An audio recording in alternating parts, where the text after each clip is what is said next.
crime case management program. Yes. So. Yeah, we could jump in. Okay, let's go. So first of all, just to kind of reintroduce myself to everyone, my name is Yolanda Ortiz, and I'm a regional coordinator for a statewide program.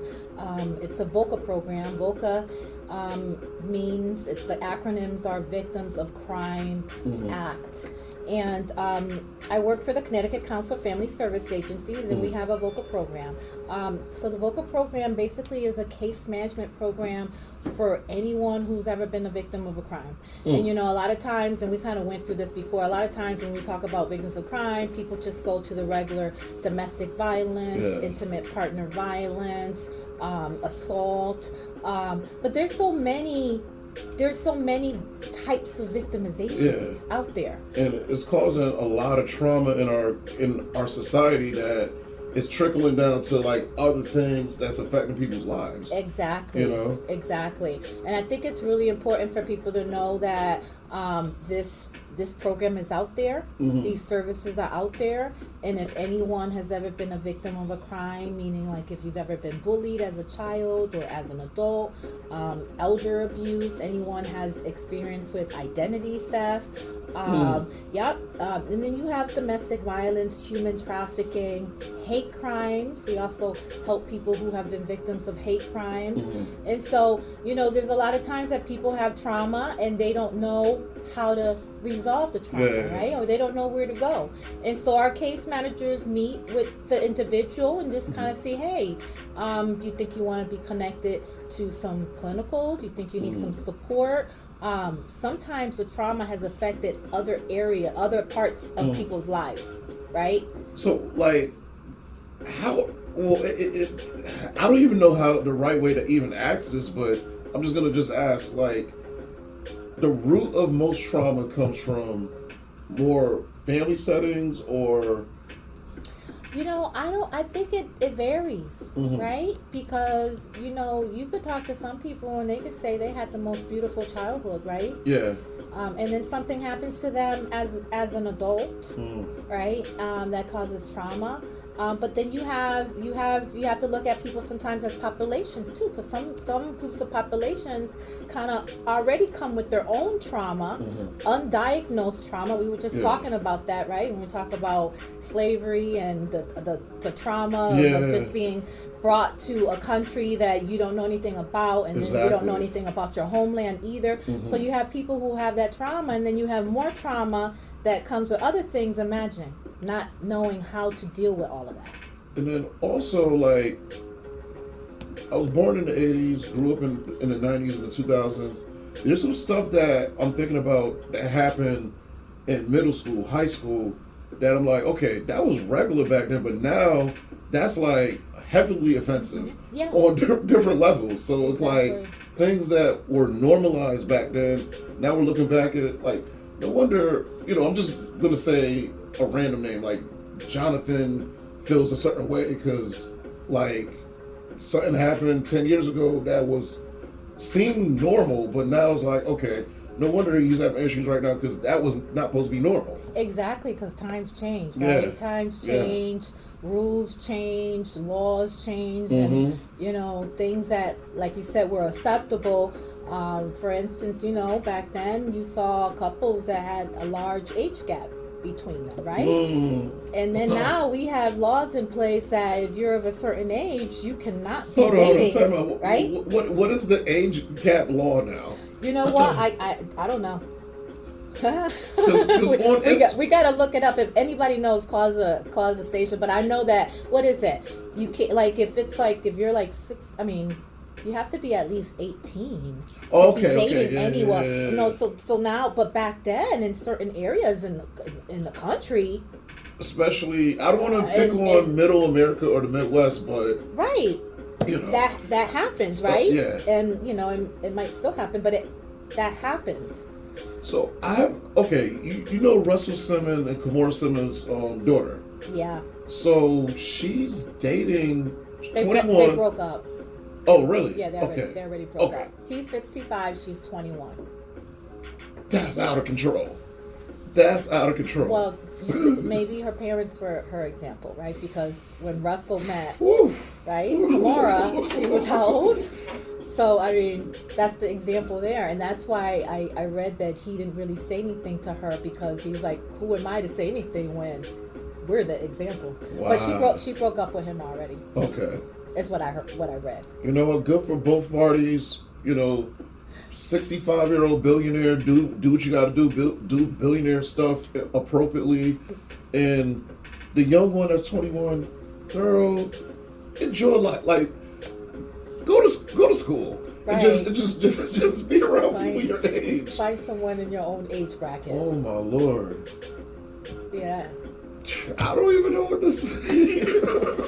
And you know what? Like, Russell couldn't really say anything.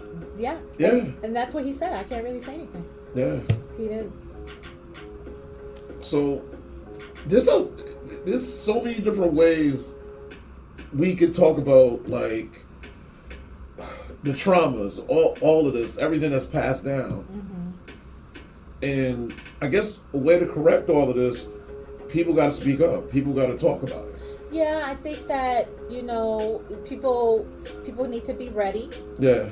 Obviously, and people are ready, not at the same time. Mm-hmm. But then I think providing this information to them and letting them know that the service is there, the program is there, yeah. that will allow people, prompt them to be like, oh, you know what, maybe it's time. Mm-hmm. Maybe it's time for me to reach out and break this cycle.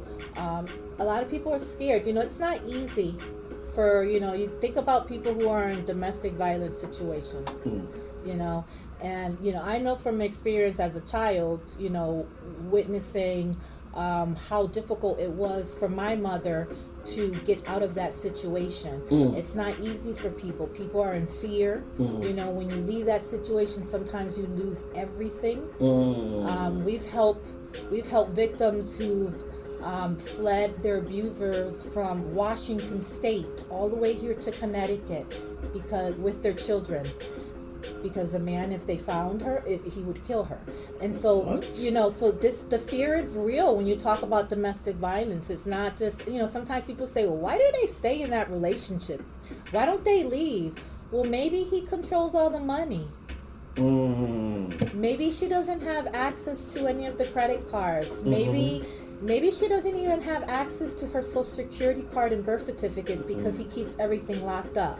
You have to kind of think about things, why. And so when someone is ready, we're here. We're here to help people create safety plans, because maybe they still have to stay in the home for a little bit, because maybe somehow they're saving some money so that they can leave. And so we will help people create a safety plan. When you're ready, this is what you're going to do first. In the meantime, this is what you're doing. You're saving some money. And so those are the kind of things that CCFSA Vocal Program will help people with, and more. Wow. Yeah. Because there's countless people that I personally know. Of course, I'm not saying any names, right. but on both sides, like, they're afraid to leave a relationship because somebody, being highly upset, and the fear of them taking it to a whole different level, which it should be like, okay, we're adults. This is not working. I need my core happiness. Right. You need your core happiness. We both need to heal. Let's be adults and let's just split up. But some people just, I don't know if it's mature, maybe selfishness too with a lot of people. Yeah. But like, when things are not working according to plan, it's cool to just split up like adults. An amicable split. It's okay, but unfortunately that's not how people think. And sometimes a lot of jealousy, control, is taking place, and anger, and it's not easy.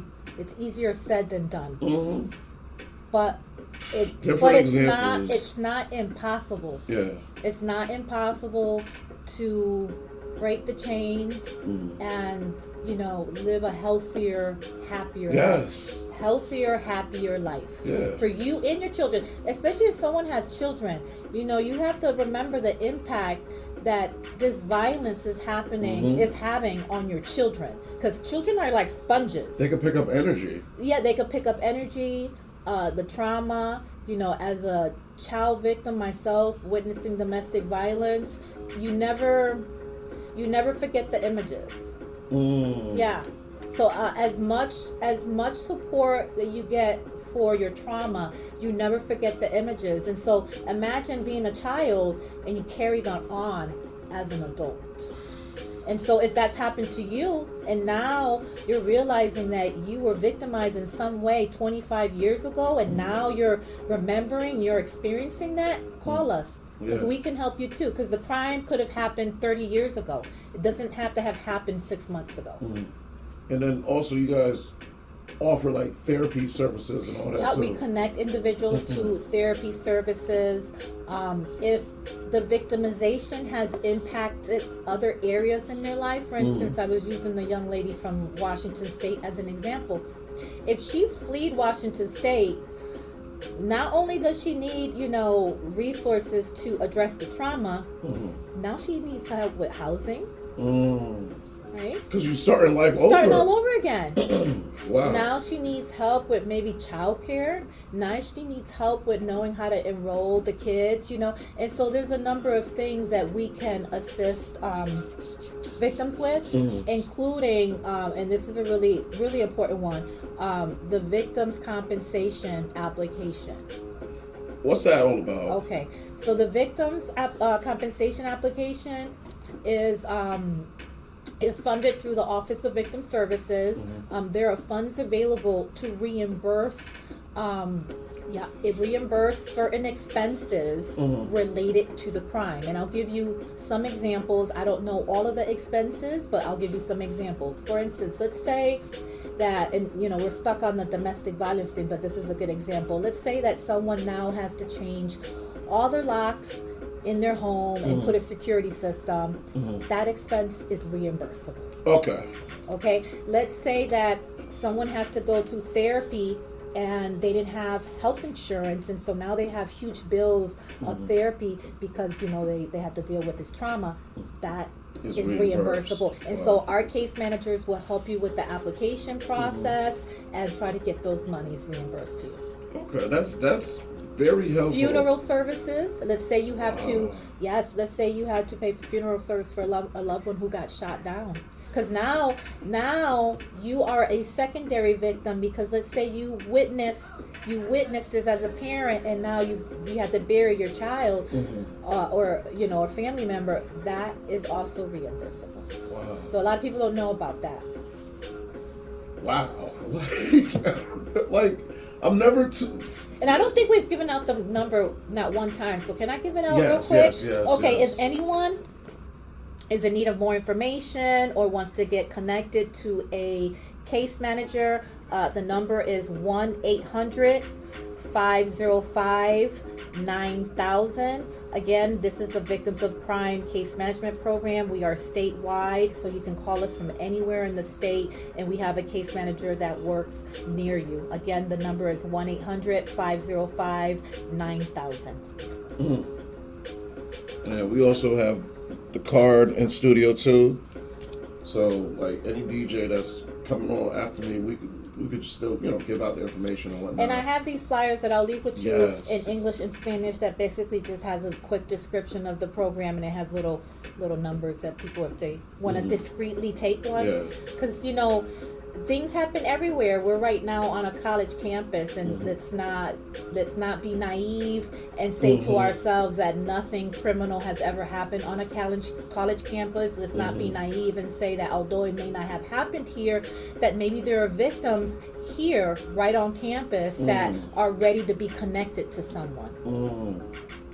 This is heavy information, but it's information that has to be talked about. Absolutely. Because this is, you never know what somebody's going through.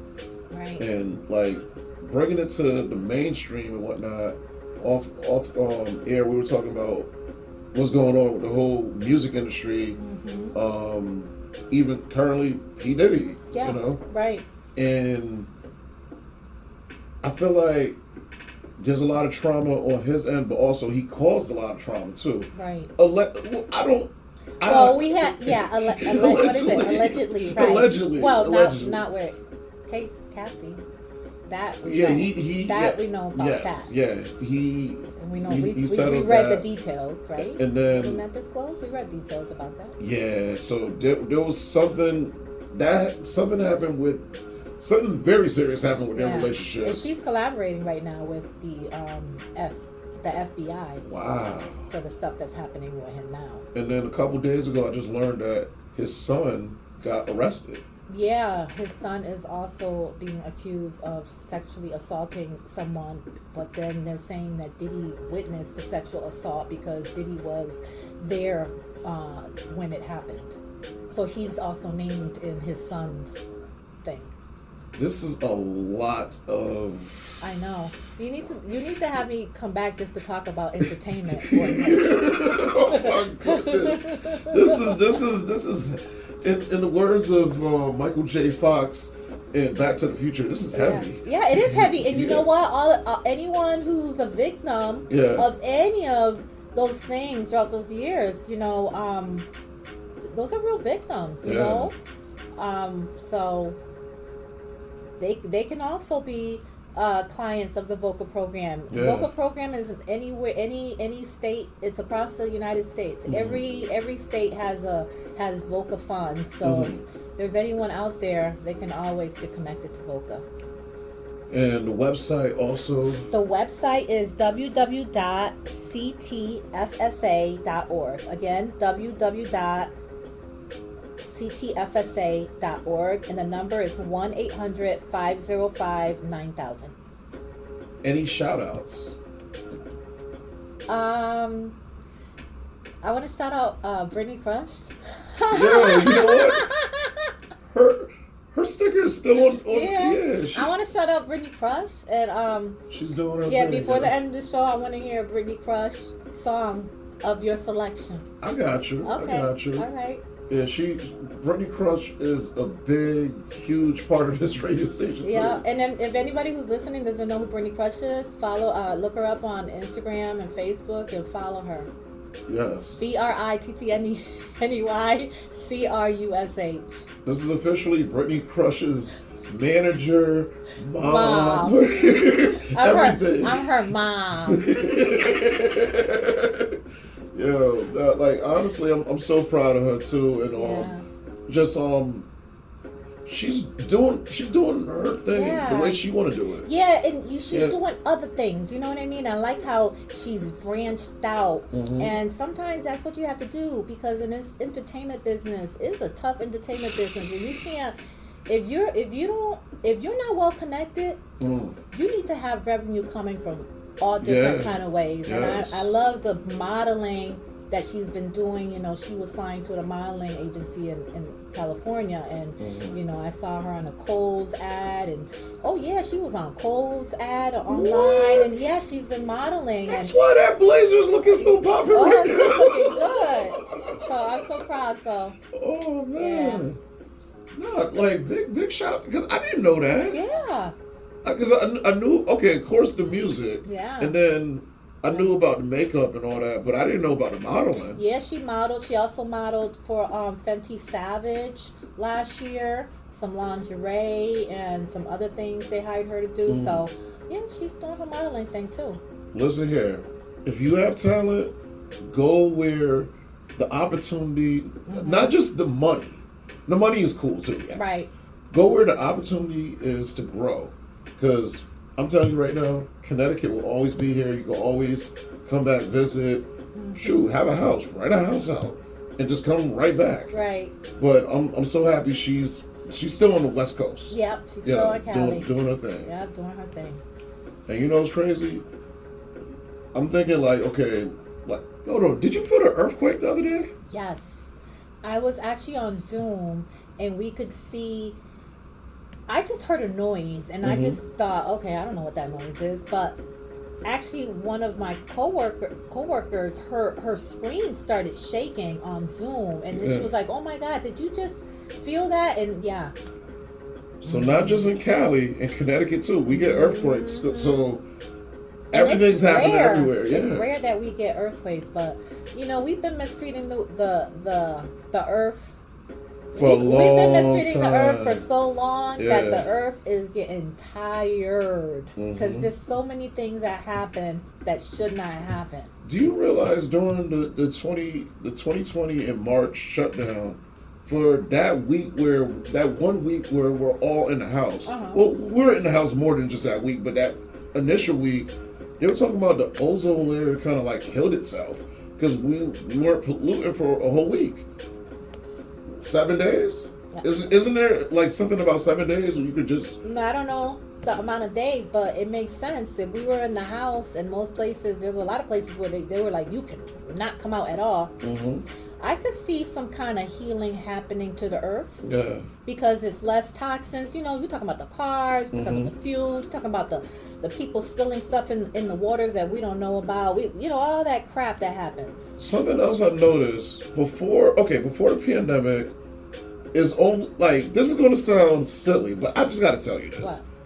Usually I'll only see rabbits or bunnies like, Weathersfield. Or like actual rabbits, y'all. Right. Weathersfield, West Hartford, but now like in Blue Hills, like in the more urban parts of Hartford, I'm seeing more bunnies hop around. And then now it's like, okay, I'm seeing like, because usually when you see a deer, there's more deer coming. But now it's like there's times I'm driving from work, whatever, get back to Blue Hills, and then I'm just seeing at a park 3 deers just chilling. So something happened with that. Like they're taking back their habitat. Yeah, either they're highly they're highly populated because they're breeding a lot faster. Yeah.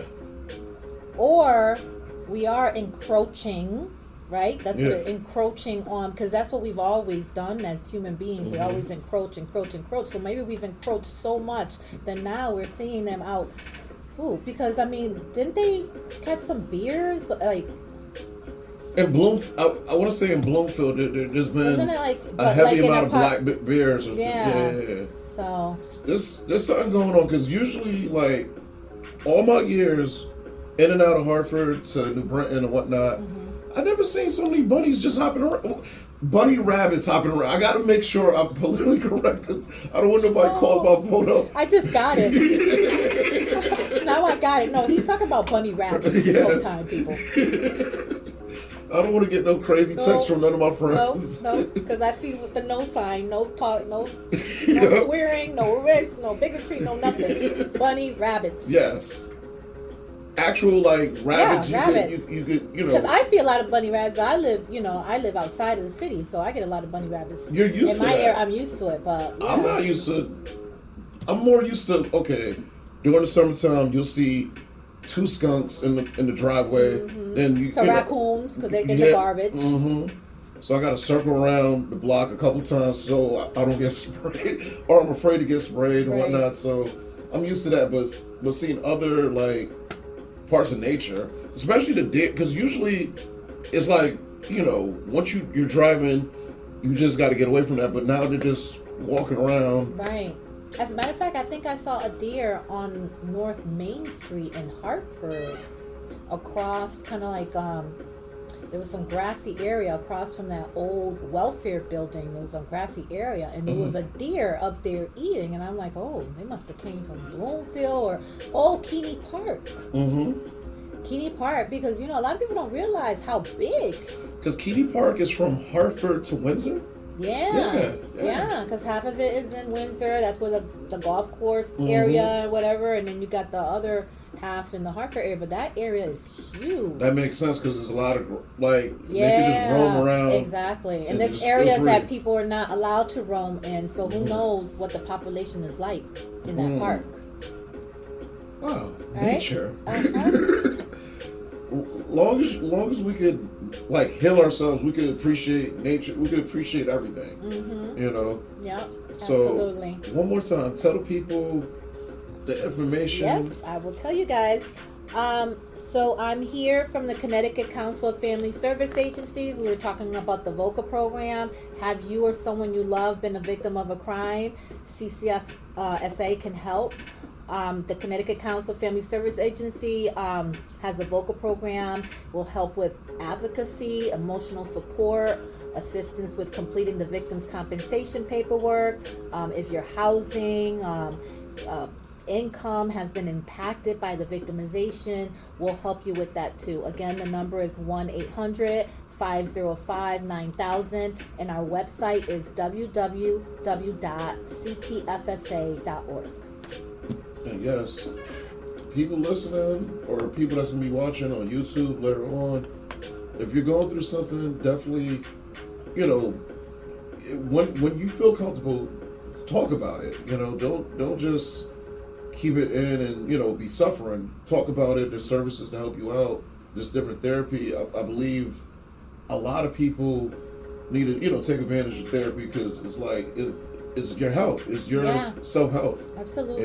You're not alone. Don't be afraid. Our case managers are seasoned case managers. They'll meet you where you're at. It's not like if there's transportation issues and you can't meet at the office, they can meet at a local library or Dunkin' Donuts just to meet with you, briefly introduce themselves, and just move forward from there. Thank you again, Open Door Policy. Before I get out of here, I got to play a Britney Crush track because this is Mama Crush. Exactly. Yes. Yeah, you already know. It's 107.7 WFCS, New Britain, Hartford, The Edge. And yeah, I got 5 more minutes. So yeah, I'm playing Britney Crush song before the next DJ comes up. And if you guys got any comments, questions, concerns, hit us up at 860